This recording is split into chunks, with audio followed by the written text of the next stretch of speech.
তাই আজকে প্রশাসন থেকে আরম্ভ করে সাংবাদিক আপনারা যে যেখানে আছেন কেউ নিরাপদ নাই, সবাই গণতন্ত্র হারা, সবাই অধিকার হারা।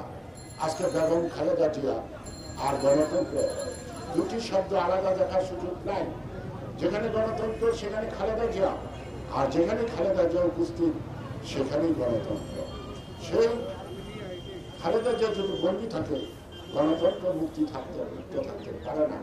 তাই আজকে গণতন্ত্রকে মুক্ত করতে হলে সাংবাদিকদের লেখনীর অধিকার যদি প্রতিষ্ঠিত করতে হয় তাহলে গণতন্ত্রের যে চেতনা সেই চেতনাকে জেলে আবদ্ধ রেখে কখনো সম্ভব নয়। সে কারণেই আজকে বলছেন আপনারা গণমাধ্যম কর্মী। আমার মনে হয় আপনাদেরকে গণমাধ্যম কর্মী রাখতে চায় না সরকার।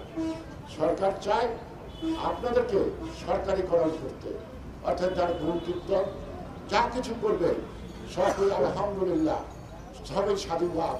কিছু কিছু ফরমাইশি সাংবাদিক মাঝে মাঝে লেখে, যেমন গুণকীর্তন আপনারা যদি প্রতিদিন পাতায় পাতায় ভরে দিতে পারেন, টেলিভিশন পর্দা ফাটিয়ে যদি বলতে পারেন এ যা সরকার করছে সব আলহামদুলিল্লাহ, যা করছে জনগণের জন্য, জনগণের বিরুদ্ধে কিছু করছে না। কোথায় সাংবাদিক মারা গেল, কোন সাংবাদিকের হাত কাটা গেল, তার চাকরি গেল, কিছু যায় আসে না। তাই আজকে গণমাধ্যমকে আজকে হাসিনার মাধ্যম বানানোর জন্য একটি চরম দৃষ্টতা আমরা লক্ষ্য করছি। তাই আজকে ভয় উপেক্ষা করে আপনারা ফুটপাতে মানববন্ধন করেছেন মাত্র 31 কোটি রাজপথ, হয়তো সেই রাজপথ আপনারাই দখল করবেন। আপনারা সাংবাদিকরা যখন রাস্তায় নামেন, আজকে রাস্তায় এসেছেন, তখন অন্যান্য পেশা এবং রাজনীতিবিদরা ঘরে বসে থাকতে পারে না। তারা উৎসাহ পাবে, উদ্দীপনা পাবে যে আমার কথা শোনার লোক আছে, আমার কথা দেখার লোক আছে, আমার কথা শোনানোর লোক আছে। সে কারণেই আমাদের চেতনাবোধকে কোনো মতেই কিন্তু স্তব্ধ করা যাবে না। আমাদের শান্ত চেতনাকে আরো শান্ত করতে হবে। গণতন্ত্রের পথযাত্রী যিনি অপ্রিয় যাত্রায় থাকেন, নেতৃত্ব দেয়, সেই খালেদা জিয়াকে মুক্ত করতে হবে। আজকে 3 বারের প্রধানমন্ত্রীকে জেলখানায় চিরস্থায়ী করতে চান, তাকে বিনা চিকিৎসায় মৃত্যুর দিকে ঠেলে দিতে চান। যিনি আছেন তিনি বোধহয় 4র্থবারের প্রধানমন্ত্রী বলে দাবিদার।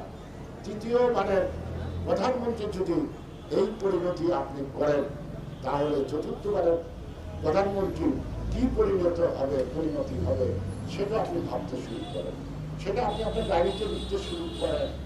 কারণ আপনি যে দৃষ্টান্ত স্থাপন করবেন সেই দৃষ্টান্ত পরবর্তীরা যদি অনুসরণ করে তাহলে আপনার কি অবস্থা হবে সে কথাটা ভাবতে হবে। এবং কেন্দ্রীয় কারাগারে এত জায়গা আছে, যত জায়গার দরকার আপনার দলে দলে লুটপাটকারী, হত্যাকারী, ধর্ষণকারী, মাদক ব্যবসায়ী, কোন খারাপ প্রজন্ম কম আছে আপনার দলে, তাদেরকে নিয়ে আপনি কোথায় যাবেন, কোথায় থাকবেন, সেই কথাটা আপনাদেরকে ভাবতে হবে। একসময় 75-এর পর অনেকেই সীমান্ত অতিক্রম করে পাড়ি জমিয়েছিলেন। আগামী দিন সীমান্ত অতিক্রম করে পাড়ি জমানো সীমান্তের ওপারের লোকরা আপনাদের থেকে নিতে পারে, আপনাদেরকে আশ্রয় দেবে কিনা সেই জিনিসটা আপনাদের নিশ্চিত হওয়া ভালো। নতুবা সময় মতো গণতন্ত্রের পথে চলুন, গণতন্ত্রের পথে হাঁটুন, গণতন্ত্র ফেরত দেন, খালেদা জিয়াকে মুক্তি দেন। এটা করুন না, তার অধিকার। এবং বাংলাদেশের বহু মানুষ এই আইনি প্রক্রিয়ায় মুক্তি লাভ করেছে, ইদানিংকালেও করেছে, নাগরিকতা করেছে। আপনার মন্ত্রিসভায় আপনার এমপি আছে যারা এই ধরনের কারাগার দণ্ডের আসামি ছিল, তারা আজকে জামিনে মুক্ত আছে। সেই জন্য বলছি আজকে সাংবাদিকরা একটা কথা জানতে চান। কি জানতে চান? যে কি জাহিদ একজন, তিনি দাবিদার, তিনি নির্বাচনে জয়লাভ করছেন, ধানের শীষে তিনি আজকে শপথ গ্রহণ করছেন।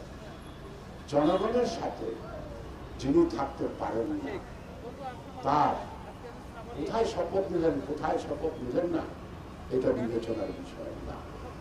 16 কোটি মানুষ ভোট দিতে পারে নাই, এই কথাটা তো আমার না, এটা আপনাদের সকলের কথা। যারা আওয়ামী লীগ করে তাদের 5% লোক কেমনে গিয়ে ভোট দিতে পারে না। সুতরাং জনগণ যেখানে ভোট দিতে পারে না, সেই সংসদের 300 আসনে কেউ জয়লাভ করে নাই এবং কেউ পরাজিত হয় নাই। সুতরাং দলের সিদ্ধান্ত, দলের আদর্শ এবং নেত্রীকে জেলখানা রেখেও কেউ যদি শপথ নিয়ে থাকে বা ভবিষ্যতে নেয়, তারা জাতীয়তাবাদী শক্তির সাথে চলার যোগ্যতা রাখে না। তারা হলে গণদুশ্মন এবং জনগণই তাদের বিচার সময় মতো করবে এবং সেটার জন্য তাদেরকে অপেক্ষা করতে হবে। এবং আমাদের দলীয় সিদ্ধান্ত আমরা পার্লামেন্টে যাব না। দলের সিদ্ধান্ত যিনি অমান্য করবেন তিনি দলের লোক হিসেবে, দলের ব্যক্তি হিসেবে বিবেচিত হবেন না। এই সহজ কথাটা আপনারা বুঝে নেন। এতে আমরা ক্লান্ত নই, এতে আমরা ভীত নই। 300 আসনে যেখানে নির্বাচিত নয়, 300 জন যদি একসঙ্গে হয়, চিৎকার বলে বলে আমরা নির্বাচিত, জনগণ যে থুতু মারবে সেই থুতু ঘরে তারা একসময় ভেসে যাবে। সেই দিন বুঝতে পারবে জনগণের সাথে প্রতারণার পরিণতি কি। আমি আবার সাংবাদিক বন্ধুদের যারা এখানে আজকে আয়োজন করেছেন, মফস্বল থেকে শহর পর্যন্ত এই আয়োজনের মধ্য দিয়ে আমাদের ফুটপাতের মানববন্ধন, দানববন্ধনের এই দিকে রাজপথ দখলের মধ্য দিয়ে সবাইকে ধন্যবাদ। বাংলাদেশ জিন্দাবাদ।